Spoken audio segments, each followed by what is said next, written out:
Hello and welcome to the Gonzo Experience. I am David Gonzo Mamano with our latest show. Thank you so much for joining us today. Appreciate you sharing your heartbeats with us.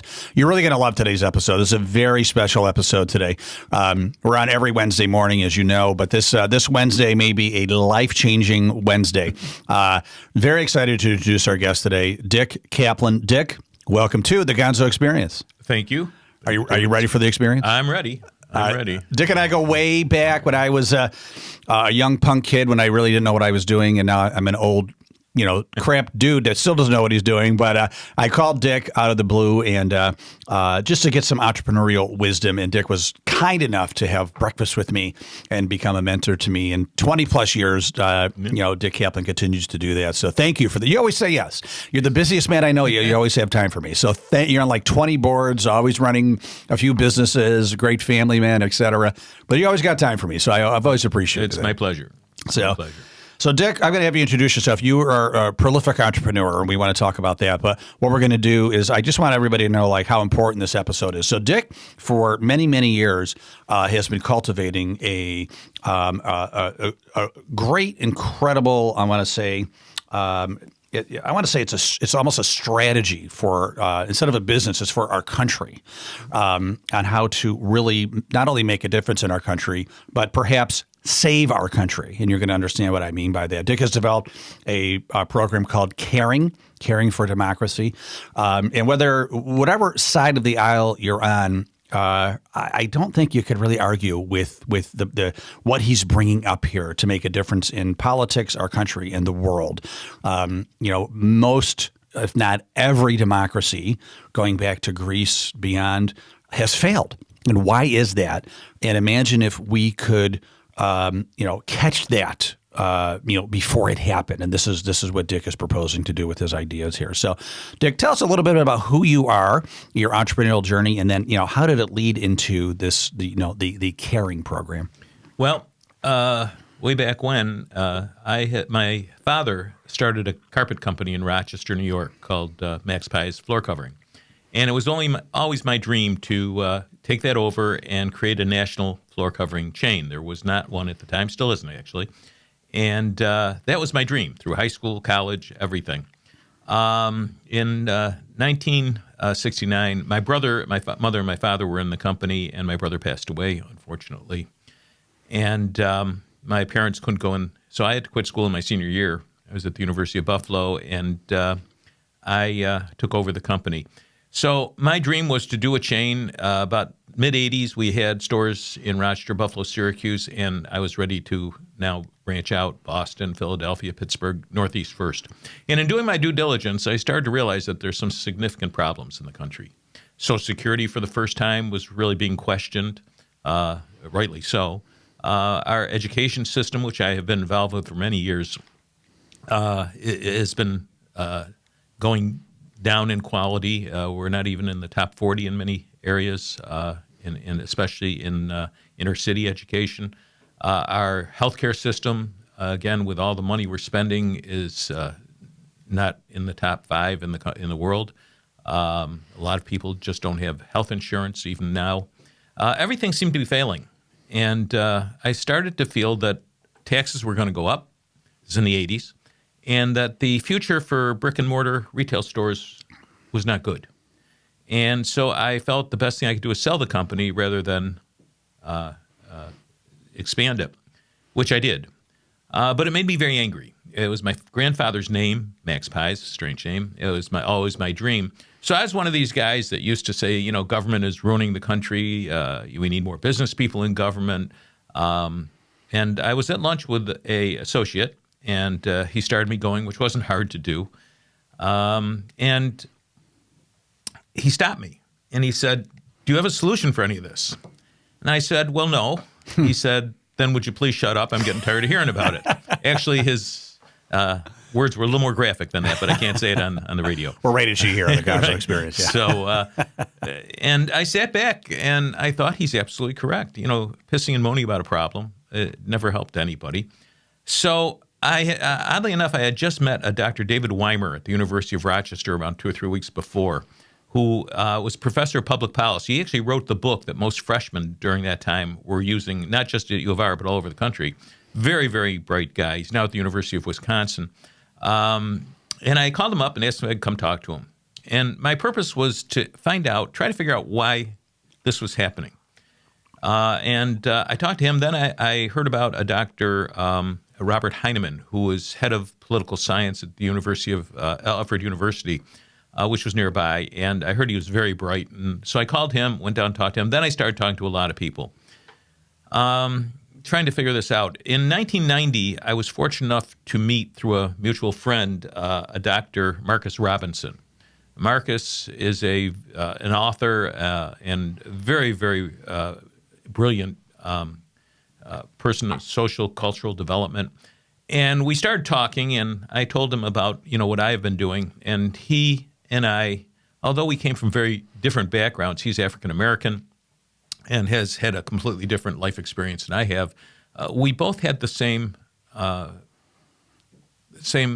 ideas that things were wrong, and we had to find out why. So we really put our minds together, and we started talking to a lot of people. We started going to Washington. We went to Washington many times. We talked to almost every senator or their staff, chief of staff, mostly the chief of staff. But we did talk to Senator Moynihan, Senator Dole, talked to Representative Kasich, John Kasich, when he was in the House, and many, many people. We went to a Heritage Foundation. We went to Brookings, went to Cato, trying to figure this out. Well, over a 4 or 5 year period, we finally came up with what we thought was the problem. You had mentioned this before, but we found in our research that every democracy in history has failed. And we found common traits that were happening in the democracy that were sort of a pretense of what was going to happen. And we came up with a problem, and I'll explain that to you as we see it. Democracies are made up with three systems. We have a political system, a legal system, and an economic system.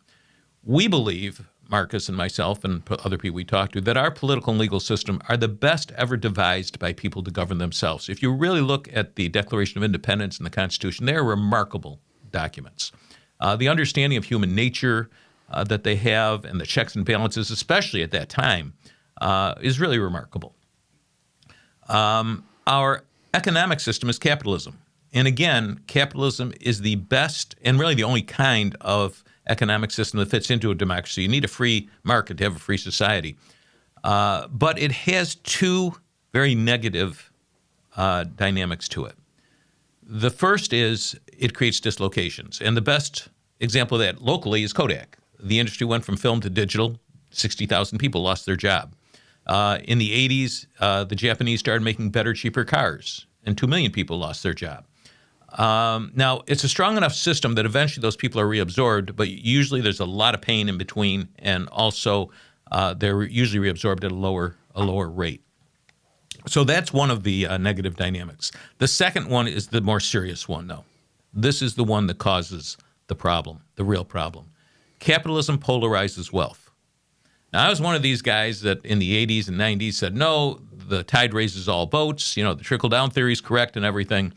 But in our research and really looking at it, and especially now you can see it clear as day, it's not true. Capitalism polarizes wealth. And to explain it to people in a very easy way, the game Monopoly, and everybody's played Monopoly, is a microcosm of capitalism. Play it long enough, one person gets all the money, and the game's over. So the problem in a democracy, when you have this polarization of wealth, you are split into two categories, either wealthy or not wealthy. And obviously, the not wealthy grows. Now, right now, 10% of the people in this country control 70% of all the assets in the country. The top 1% is about 50%. And that is keep going. That's not a static number. That is becoming more and more polarized because that's what capitalism does. The problem with that is that when you are broken into those two categories, the larger majority of the people elect our representatives. And when that majority are the not wealthy, you have one of two things happen. Either you have a group of people that say, look, these, excuse my language, bastards have been exploiting us long enough. Elect me. I'll take their money and give it to you, which is socialism. which is slow. It happens slowly. Matter of fact, all this happens slowly. I use the example of the frog. If you put a frog in boiling water, it'll jump out. If you do it slowly, they don't realize that they're dying and they're going to boil. And that's what's happening. So this happens slowly. So you get socialism, which always turns into a dictatorship in every instance. Or the other alternative is what Eisenhower called the military-industrial complex. The wealthy people get worried that we're going to lose America. We're going to lose everything we stand for, our values. They're going to lose their money. They're going to lose everything they worked hard for. And they come down on top of the society, which is a dictatorship or fascism.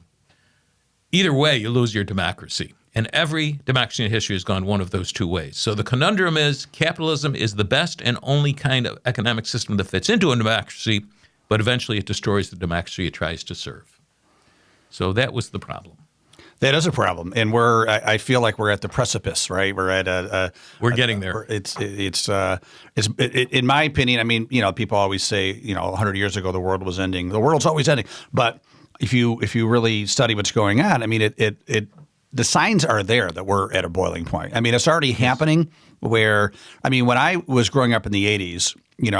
Ronald Reagan and Tip O'Neill, they had lunch together and worked things out, even though their ideals were very different. But they found some common ground, and they met like civilians and gentlemen, and they figured things out. Like, that's not really happening today, right? I mean, especially when Trump is in office and Pelosi's ripping up his speech. I mean, that's hatred, right? And there's a lot of hatred between. They're really not working together much anymore, and obviously that trickles down to the population, right? Very polarized. You add in social media, 24-hour news, and I feel like it's all bubbling up, and so that's why I'm really interested in getting more passionate about your movement here, which is formerly called the Institute for Caring. Everybody just calls it Caring, right? That's the nonprofit we started. Yeah, but let me just talk about that a little bit, because people think the government's changed because we have gridlock and there's so much hate. That's not what happened. Government, and in Chapter 9 of the book, we go through 12 reasons why government can't manage, and we'll talk about those in a minute. But government hasn't changed. What has changed is we've given government more responsibility. My father used to have a great saying. He said, if you're stupid, shut up and nobody will know it. When government didn't have that much responsibility, the scars or these negative traits they have, this polarization, it didn't show up. You didn't see it. But in the last 100 years, people weren't saving for their retirement, Social Security. People didn't have proper health care. You have Medicare, Medicaid, Obamacare. Our education system's completely taken over by the government. Government has taken on all this responsibility. And we have 2,000, 3,000-page bills that nobody reads, or, well, somebody reads them, but the senators don't. They really don't know what they're voting for. It's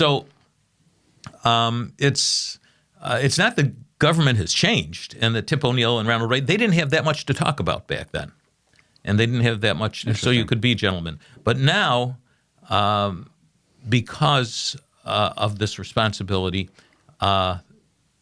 we have this hate now. So basically, if you want to mess something up, put the government in charge of it. Well, some things government has to do. I mean, it's in the Constitution, the military, the legal system, and everything. But it's not government's fault. If I could go into the reasons, I'll go into 2 of the 12 reasons we give why government can't manage. But if you need a legislator, or you need an auditor, or you need someone to enforce, government's the best. You want to get somebody in trouble, put a government auditor on them. They find things that aren't there. So if I'm going to give my money to an organization, there's nobody I want more than government to audit them. But if you're giving it to government, you can't audit yourself. Right. It's basically not audited. But let me give you 2 of the reasons. And the first goes into what I was talking about. Government's main job in our founding fathers' minds was to create laws, regulate and audit and enforce those laws. They never envisioned government having a healthcare system, taking over education, a welfare system, Social Security. They never envisioned government doing that. So they made government very competitive and adversarial because when creating laws, they didn't want monolithic thought. They wanted diverse thought. They wanted compromise. They felt, and rightly so, that the best way to create laws is hear from all sides and then do a compromise and come up with the best law. which is the way it is. But when you're managing, that doesn't work. Our managers, now remember that government's competitive and adversarial. So, and this is human nature. If the Republicans are in and everything's going well, the Democrats would never get elected. If the Democrats are in and all's going well, the Republicans would never get elected. So human nature says who's ever in power, the other side tries to make it not work. And that's just human nature. I mean, can you imagine a football team, one team trying to help the other team win? I mean, it's just not going to happen. They're going to do everything they can to keep them from winning. So, or imagine a company. I think you said this, where you have instead of working as a team to win, you have everybody pitted against each other. Would you invest in a company where half the management wants to go bankrupt? Right. Would you go into surgery where half your surgical team wants you to die? We're asking an entity to manage these important functions of education, Social Security, welfare, drug rehab. We're asking an organization. These programs these programs are so important, and we're asking an organization where half of the organization at any one time wants them to fail. Yeah. I mean, and it's human nature, and people just don't realize that. It was never meant to manage. So that's one of the reasons, and I'll give you another one. And these are all common sense. There's nothing conservative or liberal about these reasons, I don't think. Government was also made to be very resistant to change. The Founding Fathers did not want foundational documents like the Constitution changing every 4 years. They didn't want laws changing all the time. Can you imagine if every 4 years the laws were changing? So they made government very resistant to change. We even have an expression, it would take an act of Congress to change something, which means it's almost impossible. Which if you're creating laws and regulating, that's good. But when you're managing something, that's not good. I've started over 22 companies in my life. And I have never started one. And I don't care if you're starting a company or knitting a sweater. I've always made mistakes. The success or failure of the endeavor, whatever you're doing, depends on how fast you see the mistake and change it. And sometimes it's trial and error. So when you start an education system, a Social Security system, a healthcare system, whatever, you're going to make mistakes. If you can't see them quickly and change them, you're going to fail. So again, we've given responsibility to these organizations or these systems that need dynamic change. Now, it might be your initial assumptions were wrong, or something might have changed 5 years down the road. So you got to be able to change to those things.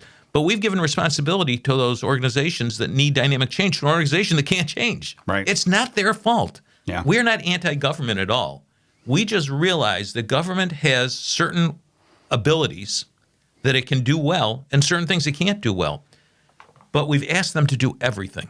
Government has become the primary motivator. We have this in the book of our society. People weren't saving for their retirement, Social Security. We needed health care for people, Obamacare, Medicare, Medicaid, everything. Our kid, a few years ago, you were hearing our kids are getting fat. Why doesn't government do something about it? Everything we ask government to do, and they can't do that. But the problem is, if the government can't do it, let's talk about saving for retirement. If the government can't do it, the private sector can't do it, or we wouldn't have the problem in the first place. Who's going to do it? We are missing a tool. Democracy is missing an entire system. It needs a fourth system, what we call a system of social remediation, a way people in democracies can help each other. And that's the problem we came up with, in about 1990, 95. The problem and the solution. Well, the solution came after that. Then we had to work on the solution, and I can talk about that a little bit for you. Yeah. So I'm holding the founder's edition of your book, Dick, and you wrote it with Dr. Marcus Robinson, who you were talking about. The Caring for Democracy: The American Fix: A New Approach to Mending the Social Fabric of Our Country. If you're watching this, I'm holding it up right now. Let me just say something. After we did this around 4 months ago, and in creating that. After we created it, we realized that it looks very conservative. For some reason, red, white, and blue, which is unfortunate, tends to be a conservative look. So that's a founder's edition. We're going to have a regular edition after those are gone, and we have a wonderful new cover for it that people will see when it comes out. Excellent. And so I just wanted to say that, because when people look at that, and this is not conservative and it's not liberal. The wonderful things about it is that both sides like it. Yeah. That's what I was talking about before. That you have, no matter what political party, it makes sense. Right. If you're just logical, right? So, well, it's really not political. That's the other thing that's interesting. It deals with politics because politics is doing things it shouldn't be doing now. Right. So it deals with that, but it really is not political. Right. So, I mean, just to kind of recap the problem here, very simply, that the government was set up to basically, I'll say manage some things, but not run things, because to run things you have to be nimble, quick, have the ability to pivot and change, and the government was not set up to do that. Hence, and all management's got to want the thing to be successful. Right. All got to be on the same page, rowing in the same direction, as they say. Yes.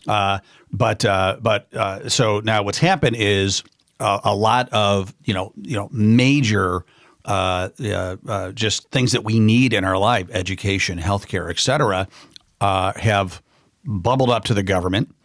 They're running it, and it's not a sustainable solution. So that's what caring has come to be. So. You have a I love stories. You're a great storyteller. You have a great fable to kind of explain how we got here. Right. Can you tell us that fable? It's called The Wagon Story. Actually, this came to me in the late 80s, and I really have no idea where it came from, but it just came to me. And everything that caring is, the system is really based on what we call the wagon story, and it's a metaphor. The metaphor is that the beginning of this country was like the beginning of a journey. And to take this journey, we built this huge, beautiful wagon, and the purpose of the wagon was to carry our supplies and food that we needed. But we also made room for all the people that wouldn't be able to take the trip otherwise, the very young, the very old, the infirmed. For whatever reason, somebody couldn't take a trip. We made room on the wagon for them. And we felt it was our honor to do that because they're part of our family, our society, and it was our responsibility to take care of each other. And so we loaded up the wagon, loaded up the people, and we started pushing the wagon. Well, we quickly realized that pushing a wagon nobody was steering was very unproductive. So we elected some people from our midst to go to the front of the wagon, grab onto the poles that were connected to the front wheels, and scout ahead and steer the wagon for us. So we did that, and we started the trip, and the trip was going very, very well. We were making a lot of progress.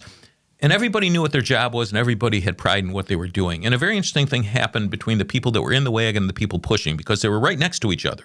Every day, the people in the wagon would be right next to these people pushing the wagon so hard to help them to get to the trip, get to the destination. And they appreciated it. And metaphorically, they couldn't push the wagon, but they would bring water and food to these people. If they could get out and walk and lighten the load for a while, they would. But this wonderful relation started between the people in the wagon and the people pushing. This love, this brotherhood and sisterhood started because they were working together. The people in the wagon appreciated what was going on, and the people that were pushing the wagon felt good about what they were doing. They could see right in front of them the good that they were doing. Well, things were going well, but the people in the front, again, altruistically, were looking back and saying, hey, wait a minute, this isn't fair. We're only working 3 times a day when we turn the wagon. These people are working all day pushing and everything. It's not fair. We can do more. And also, look what's going on back there. They have this wonderful relationship. We went in. So they realized they could pull the wagon, not just steer it, because they had a hold of the poles that were connected to the wagon. So they started to pull. The more they pulled, the stronger they got. The stronger they got, the more they could pull. Pretty soon the people in the back that were pushing saying, hey, something's different here. This is getting easier. And they realized what was going on, and they start heaping adulation on these people in the front. You guys are great. You didn't have to do this. You're doing everything for us now. You're pulling, you're steering, you're scouting ahead. The more adulation they got, and they started getting adulation from the people in the wagon too, the more they got, the more they wanted to pull, and the stronger they got, until pretty soon the people in the back realized if they stopped pushing the wagon, it kept going. They were redundant. It's like pushing a perfectly good car down the road with the engine going. It's just not necessary. So little by little, they stopped pushing. And the relationship between the people in the wagon and the people that were pushing broke down completely. They weren't helping each other anymore. There was no relationship anymore. Matter of fact, the people that were pushing before started looking at the people in the wagon and saying, I'll bet a lot of those people could get out and lighten the load and we'd go a lot faster. And they started resenting them. And the people in the wagon started to realize that these people were feeling that way, and they started resenting it back. And that whole relationship started to deteriorate. Well, as they were walking along behind, one of the people saw a little space in the wagon, so he jumped on for a ride. Then they started arguing, people that were pushing, whose turn it was. And pretty soon they started pushing back all the supplies and pushing back all the people that had to be on the wagon, piling on the wagon. The more they piled on, the heavier the wagon got. The heavier the wagon got, the harder it was for the people in front to pull it. until everybody was piling on the wagon started to slow down, and eventually it stopped because the people in front couldn't push it anymore. And the people in front looked back at a wagon full of people that used to love and care for each other, now fighting over space on a wagon that wasn't even moving anymore. And that's what's happening in this country. We've stopped helping each other. We've had this government, these systems, doing it for us. And there's no joy in giving. There's no dignity in receiving. And we're polarizing. More people are piling on the wagon because, number one, they have to because the polarization of wealth, but also because people take advantage of it, human nature. And we're falling apart. And pretty soon that wagon's going to stop. This country's going to stop. And all there'll be is a fight for power over another failed society. And that's what we see happening. And a lot of other people do too. Most people do now as I talk to people. Well, it's a very powerful metaphor, a very powerful story to relate to it. And it makes me think, people that I know and myself that, some people say, welfare, these people are getting free money. They don't deserve it. Go get a job. And then so everybody's resenting each other, right? And then so the people on welfare are saying, well, I deserve it because I had a bad life. And so it erupts, right? Whereas, if I'm walking down the street and I see a homeless person and I decide that I want to give this guy $10 so he can buy lunch, and I give it to him, the government didn't make me do that. I wanted to do it. I feel great. He or she says thank you. They're grateful, and hopefully they're going to go get a meal. Everybody feels great, right? Because we did it on our own. Right. There was no government told us to do it, right? So we in the introduction of the book, we have a couple of stories. I'll tell you one of these that is exactly what you're talking about. We have a gentleman, Joe, walking on the beach on a beautiful summer day with a sandwich in his hand. In the distance, he sees a gentleman coming towards him. The gentleman's name is Ken. And as he gets closer, Joe realizes Ken's probably a homeless person, the way he's dressed. Ken comes up to him and says, "Sir, I haven't eaten in 3 days. Could you give me half your sandwich?" Well, Joe, being the nice person he is, gives him the whole sandwich. Ken thanks him with all his heart, and they move on. Let me give you another scenario of the same thing. They're coming towards each other. Before Ken gets there, a government agent comes to Joe, puts a gun to his head, and said, "Give this guy your sandwich." Ken comes up. Joe gives him a sandwich. The government agent and Ken move on. The same thing happened. Joe gave Ken his sandwich. Ken has no feeling of gratitude towards Joe because he had a gun to his head. Joe feels his sandwich was just stolen from him. Yeah. There was nothing, no joy of giving. The whole thing was dehumanized. The same thing happened, though. Yeah. And we have to realize that it's just as important how you give as to what you give. Yeah. There's got to be a joy of giving and a dignity in receiving. Caring is based on that. I'll say that again. Joy of giving. Joy of giving and dignity in receiving. Yeah, that is so powerful. And the joy of giving, people kind of understand. I think it's innate within human nature to get a joy of giving. But, excuse me, the dignity of receiving, though, is a different thing. And what caring creates is a system that just doesn't help people when they're in need. It makes them self-sufficient. And that self-sufficiency would lead to them paying it forward. So the message that caring says is everybody in their life is in need sometimes of something. It's not something you should be ashamed of. But what you should do, if it's possible, is become self-sufficient and pay it forward. So you're not going to pay back those people that gave you money, but you're going to pass forward their legacy and the legacy they have by helping other people in the future. And what that should lead to, and we really believe will, is less receivers and more givers. And that the other thing that is the main thing that's killing us right now is our debt. And that's why the country's actually gonna fail initially. In 20 years, we're going to have a $50 trillion debt. We can't handle almost all the interest. Interest rates are going up now. Almost all our taxes, half of it will go towards interest. We won't have money for our military. We won't have money for Social Security. We won't have money for anything. That's just interest, not paying down the debt. Yeah, right. Yeah. The paying down the debt is, Where are we right now with debt?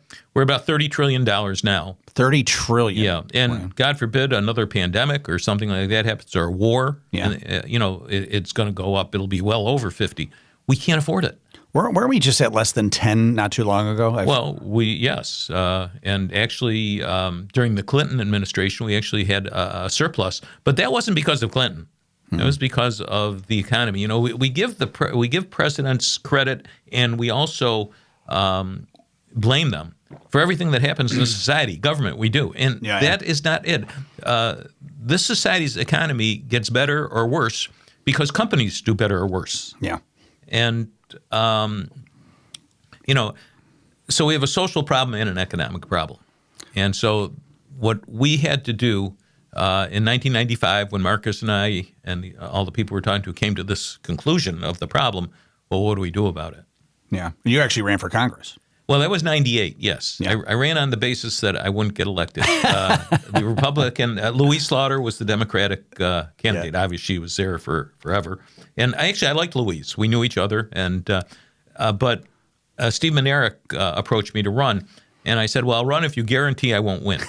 And he said, you can't win. Nobody's going to beat Louise. Mm-hmm. And I said, I'd run. And I'd run today if I was assured I wouldn't win. Because it gives me, when a business guy or somebody starts talking about this stuff, they say, well, but when you're running for Congress, that's what you're supposed to do is talk about this stuff. So people listen. So you did it to promote your ideas. Absolutely. I would tell people not to elect me. Just listen to these ideas. Being in government is the most seductive job in the world. Mm-hmm. I mean, Louise was a very nice person. She was a teacher in Fairport, and she became one of the most powerful women in the world. She was head of the Rules Committee. And, she was approached by the wealthiest, most powerful people in the world for her advice and everything. She traveled the world. She made a lot of money when she was in government. Millions of dollars, and it's too seductive. So I would tell people when I was running, this is too seductive an environment, and they did say, well, if we elect you, what's to prevent you from being seduced? And I would hold up my little red book. This was another book, the first book we wrote, and I said, I guarantee you, if you elect me in 6 months, you'll never see this little red book again. Yeah, that I will be seduced. I can't. It's just. You get up every day, and people tell you how great you are. You're not going to be able to take it. How does a politician who maybe Louise Slaughter's salary back in the day was, $150,000 a year? I don't know, but when she passed away, it was probably 160. It's about 180 now. Okay, so how does she become a millionaire? Well, number one, if you have 180,000 a year coming in and you have very few expenses, no Social Security, no health care, et cetera. At the time, and Louise actually stopped this, you could, if you had insider information on stock that you got through the government, you could buy the stock. There's speaking engagements. And you could get paid for speaking engagements while you're in office. I don't know if that's true, but somehow, and we really never studied how There's they a do way, it. right? Yeah, but if you look, and when you get out of Forget Congress, about it. Lobbying, Consulting fees, blah, blah, blah. Lobbying, you make even more money. So it is the most seductive job in the world. It's the royalty of our society. Government was supposed to be a service to your country. Yeah. And it's not. They make more than 99% of the people in this country make. And, and they say, well, we need smart people in government. Well, that's true. I guess it's true if you give government that much responsibility. But because of the reasons I mentioned, it doesn't work anyway. It was also supposed to be a temporary thing, right? You served your country, for absolutely 4 years, maybe 8 years, right? And not life. That would help if you're limited into how many times you could run, but it wouldn't solve the problem. The problems are with the system itself. Actually, if government was handled right, you wouldn't want to run more than twice because you wouldn't get paid that much. So, a lot of the things would be gone, a lot of responsibilities. There'd be no more of those 2,000-page bills that you'd have to write anymore with caring organizations. Five caring organizations would replace over 20,000 government offices and agencies. 5. And work much better. So so people are like, what is caring, Dick? What is, what's good? So tell us about, so we talked about the problem. Yep. Let's talk about the solution and how caring is, how they're funded. Right. Well, let me tell you how this happened. In 1995, when we really felt we found the problem, that was the first thing we say. Well, what can you do about it? I mean, as I say, capitalism destroys a democracy. and we have to find a way to stop that. So we said what we need is a fourth system, what we call a system of social remediation. And we created 4 pillars, so to speak, that the system's based on. Number one, it's got to be fiscally responsible, which means that if you as an income producer pay $1 to help somebody, most of that dollar should get to the people that's intended for. I think that's common sense. I think this is all common sense. Well, we did a study in the 90s, and there's been studies since, trying to track $1 from a taxpayer to where it's supposed to go. And a lot of people say we're high, but only 30 cents of every dollar you give gets to its destination it's supposed to be go to. It costs 70 cents to go through what we call the government sieve. First, collecting the money, the IRS, and all the bureaucracy, people and offices and pensions and everything. And then it goes to the legislature, which people don't know how much that costs.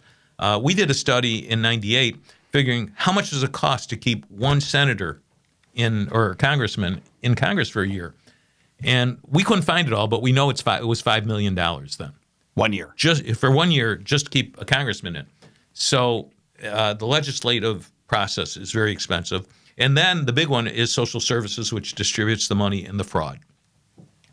So only 30 cents gets there. If you go to a major, well-run charity, they only spend 11 cents on administration and fundraising. So 89 cents gets to where it's supposed to be. That's huge. So any system we create has to be fiscally responsible, so most of the money gets to where it's supposed to be. Second pillar is it's got to be practical. We define that it's got to be easily accessible by people in need, easily audited by our representatives. That's what government does, audit and regulate it. But the third thing, and I think this makes sense, that these organizations are set up to help for people in need. It should only go to people in need. And it should only go to them when they're in need. I get Social Security, and I get Medicare, and I don't need either. And there are people out there serving tables, people out there that don't make anywhere near what I make, paying my Social Security now and paying for my health care. It doesn't make sense. So it should only go to people in need and only when they're in need. And I know the argument, we paid into Social Security and everything. Well, we have to change it. There's a better way to do it. And with our migration to where we are, to where we change, you don't lose anything. And we can go over that if you want. But that's the second thing.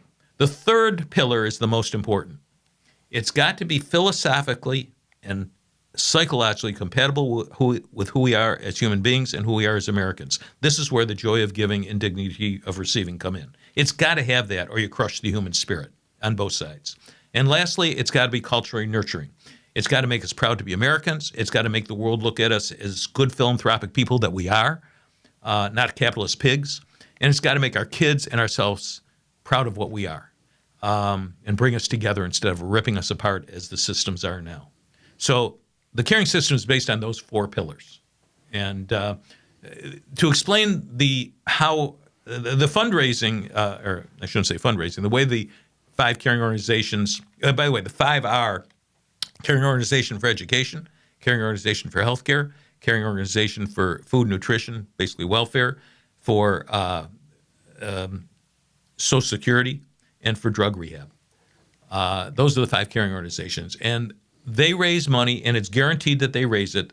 It's a very, very unique, this is one of the most important parts of the caring system. It's a very, very unique system, which creates the environment that you feel you are making the decision of who to give to, and that you give, yet it is still coercive in a way, like taxes to a certain extent, but in a much more gentler way. So there's a whole psychological, philosophical thing about it, and it would take our whole hour to explain that. But it's in Chapter 10 of the book, the actual system and how it works. And I hope people will read that. Yeah. So if, I'm going to hold the book up again. Where can they get the book? Well, right now, to be honest with you, it's on you can go on our website right now and get it. It's instituteforcaring.org. But it's not a very good website right now. In another 3 weeks, our new website will be up. But you can go on that and buy it. It'll be on Amazon, all that stuff too? Well, the Founders Edition probably won't. When we redo it, once those are gone, and those might be worth something someday. If this Well, I want you to sign mine too before we review. Okay. But when they're gone, we'll republish, and hopefully with a regular publisher, and Amazon. you'll be able to get it through the normal channels. But right now, it's only available through our website. So caring with 5 pillars can replace over 20,000. 4 pillars with the 5 caring organizations. 5 organizations. Yeah, 4 pillars, 5 organizations, replacing over 20,000 government organizations doing all the work that you just talked about. Right. Yeah.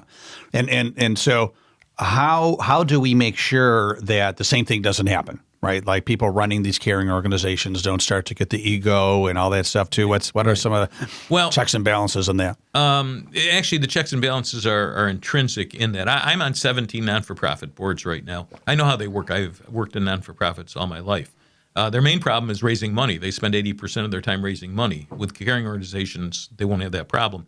But oddly enough, one of the major reasons that they don't become bureaucratic is government itself. As I mentioned before, governments are great auditors. They're great at auditing us.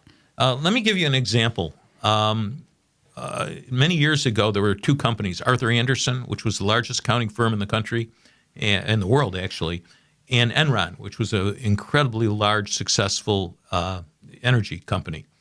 Our government found them doing some very bad things wrong.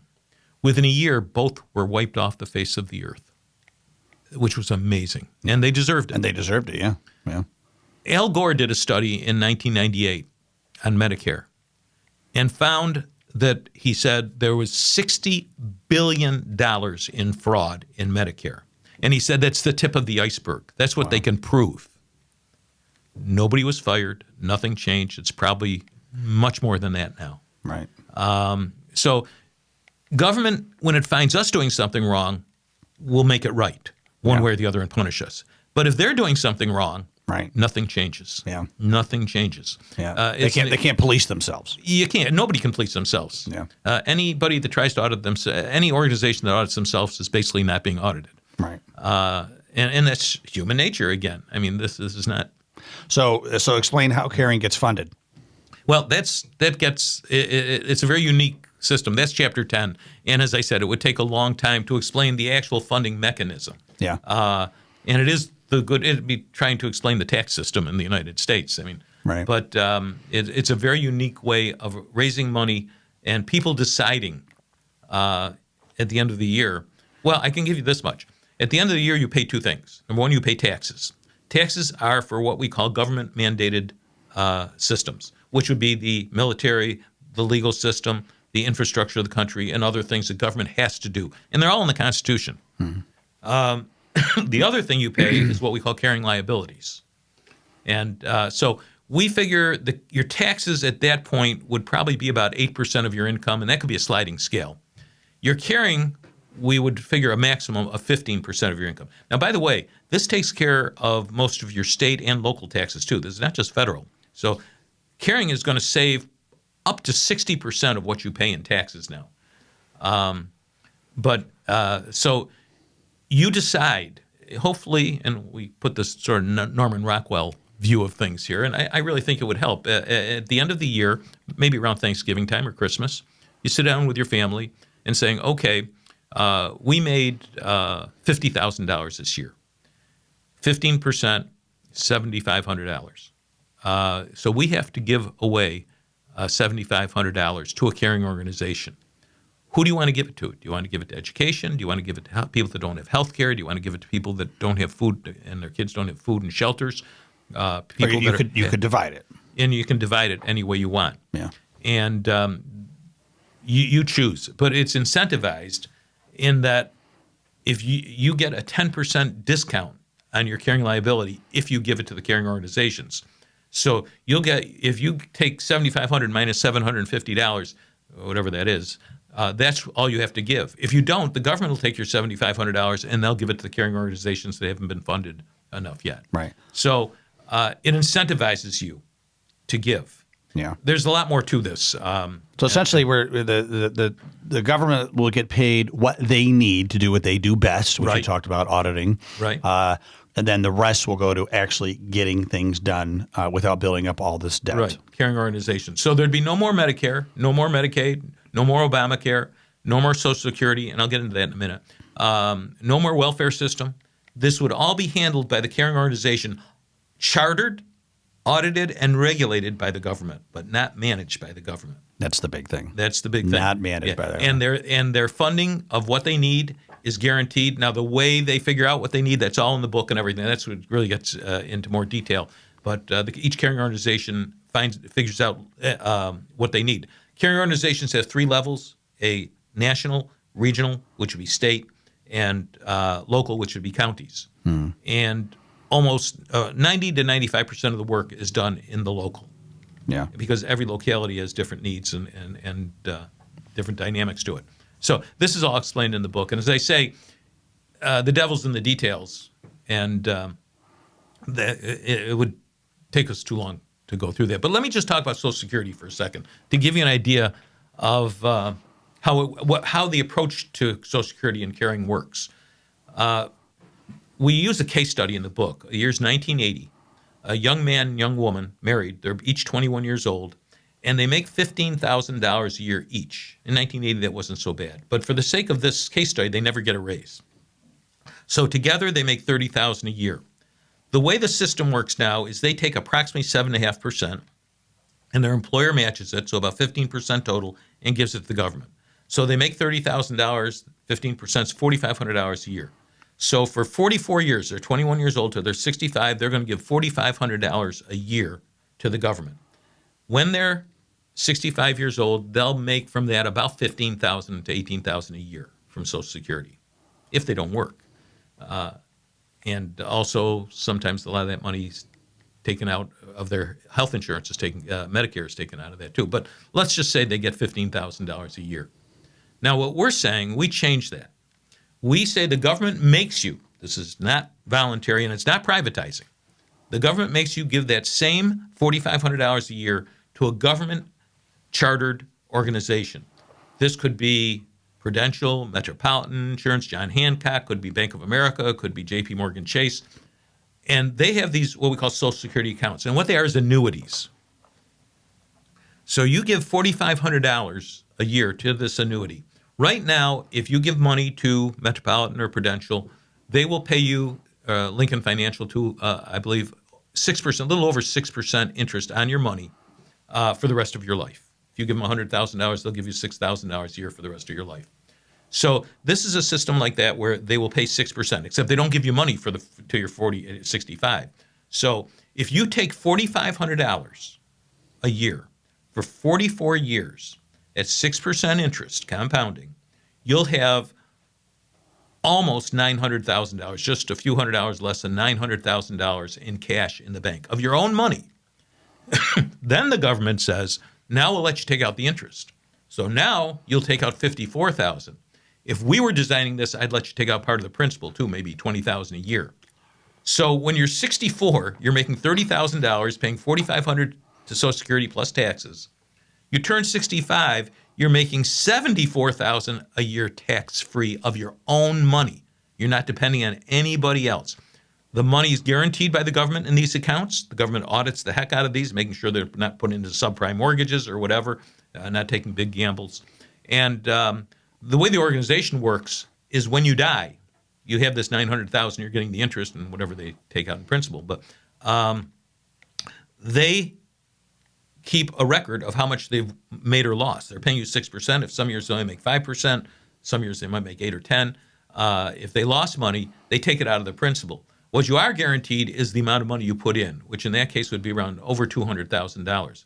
So not only do you get $74,000 a year, but you'll get, when you die, you'll get $200,000 to leave your kids. These are two people that never made more than $30,000 a year between them. Yeah. If they had averaged $60,000 a year, they'd have $1.8 million in the bank. Right. Yeah. Making $128,000 a year. It just shows you how. Now, what happened to all that money? The reason I like to tell that is because it shows how inefficient it is when government does something. Yeah. They don't even have the money anymore. Right. Well, I'm 53, and I'm not planning on getting Social Security. I mean, if I do, it's a little icing on the cake, but it's not in my plans.